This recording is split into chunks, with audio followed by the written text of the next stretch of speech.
آج ہم قسط 382 کے واقعات پر گہرائی سے بات کر رہے ہیں۔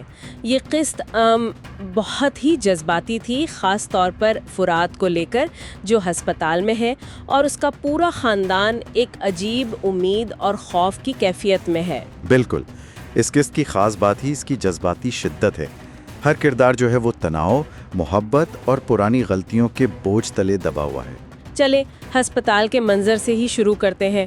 غل کی فرات سے صلح کی کوشش، وہ اسے تسبیح دیتی ہے، لیکن فرات اسے قبول نہیں کرتا۔ جی، اور اس کا رد عمل بہت تکلیف دہ تھا۔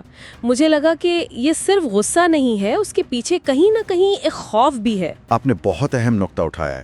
فرات کا غصہ دیکھیں نا، ہمیشہ اس کی ڈھال ہوتا ہے۔ اچھا، جب بھی وہ جذباتی طور پر کمزور محسوس کرتا ہے، وہ غصے کے پیچھے چھپ جاتا ہے۔ غل کا تحفہ ٹھکرانا مطلب وہ اپنی اندرونی جنگ کا اظہار کر رہا تھا۔ اور پھر جہان کی کوشش اپنے بھائی کو ہنسانے کی، وہ بھی ناکام ہو جاتی ہے۔ وہی تو، وہ کسی بھی قسم کی اپنائیت کو اپنے قریب نہیں آنے دے رہا، کیونکہ اسے لگتا ہے کہ وہ اس کے لائق نہیں۔ اور اسی تناؤ کے بیچ دلان اور باران کی گفتگو ہے۔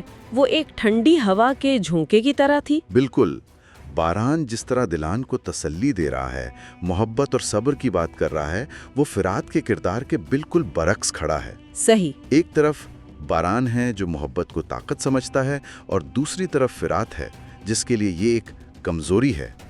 جب جودت فرات کے کمرے میں جاتا ہے، وہ منظر بہت بھاری تھا، بہت جذباتی تھا۔ وہ ایک بے ہوش شخص کے سامنے روتے ہوئے کہہ رہا ہے کہ میں تمہارا چچا نہیں، تمہارا باپ ہوں، مجھے معاف کر دو۔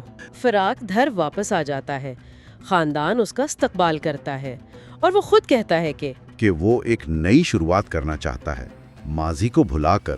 جی، وہ خاندان کی بات کرتا ہے، اور یہی تو ستم ظریفی ہے۔ کیسی؟ کہ ایک طرف وہ خاندان کو جوڑنے اور نئی شروعات کی بات کر رہا ہے، اور دوسری طرف ہم جانتے ہیں کہ ایک ایسا سچ ہے جو اس خاندان کی بنیادیں ہلا سکتا ہے۔